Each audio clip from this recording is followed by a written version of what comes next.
இன்னைக்கு இந்த விண்டேஜ் வேன்ல எங்களோட கெஸ்ட்டை பிக்கப் பண்றதுக்கு நாங்க கொடைக்கானல் பஸ் ஸ்டாண்டுக்கு டைரக்டா போயிட்டோங்க. அவங்க எங்க ப்ராப்பர்ட்டிக்குள்ள வந்து என்டர் ஆனதுமே கிடைச்ச வியூ எப்படி இருந்துச்சு தெரியுமா?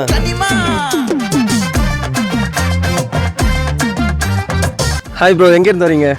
நாங்கள் சென்னையிலேருந்து வருவாங்க எல்லாருமே. ஆக்சுவலாக நாங்கள் எல்லோரும் கொலீக்ஸ், இதுக்கு முன்னாடி ஒர்க் பண்ணுவாங்க. சரி, ஒரு கெட்டுகெதர் மாதிரி வந்ததுக்காக சரி கொடைக்கானல் ஃபஸ்ட் டைம் வந்திருக்கோம். நாங்கள் ஒரு 14 மெம்பர்ஸ் வந்திருக்கோம். இங்கே ரூம்ஸ் எல்லாம் நல்லா தான் இருக்குது, எல்லாமே நல்லா இருக்குது. முக்கியமாக சொல்ல போனால் ஃபுட்டு நல்லா இருந்துச்சு. 3 வேளை ஃபுட்டு கொடுத்தாங்க. ஃபுட்டு நல்லா ரொம்ப நல்லா இருந்துச்சு. நான்வெஜ் அன்லிமிடெட் கொடுத்தாங்க, அது நல்லா இருந்துச்சு. மதியம் கொடுத்த பிரியாணியாக இருக்கட்டும். மார்னிங் டிஃபன் எஸ்பெஷலி அந்த கீ தோசை ரொம்ப சூப்பராக இருந்தது. மார்னிங் தோசை தான். ஓகே ப்ரோ, அதை தாண்டி இப்போ வந்து பார்த்தீங்கன்னா ஒவ்வொருத்தர் ஒரு பிளேஸ்லேருந்து வந்தோம். பட் எல்லாமே நல்லா சூப்பராக ஆர்கனைஸ் பண்ணியிருந்தீங்க, கைட் பண்ணியிருந்தீங்க. அதர்வைஸ் கேட்குறது எல்லாமே நல்லா பண்ணி கொடுத்துருந்தீங்க. ப்ளஸ் எதனாச்சும் வந்துனாலும் நம்ம இங்கே நியூ லொக்கேஷன் வரும்போது கரெக்டாக கைட் பண்ணுறதுல இருந்துட்டு நீங்கள் எடுத்து நிறைய விஷயங்கள் சொன்னீங்க, அதெல்லாமே நல்லா இருந்துச்சு. அண்ட் எஸ்பெஷலி ஃபயர் கேம்பில் நல்லா பண்ணி கொடுத்தீங்க. ஃபுட்டு எல்லாமே வந்துட்டு பார்த்தீங்கன்னா கேட்குற இடத்துல ப்ளஸ் வந்துட்டு நீங்கள் எப்படி கேட்குறோமோ அதுக்கேற்ற மாதிரி எல்லாமே அரேஞ்ச் பண்ணி கொடுத்தாங்க. நல்லா பண்ணியிருந்தீங்க.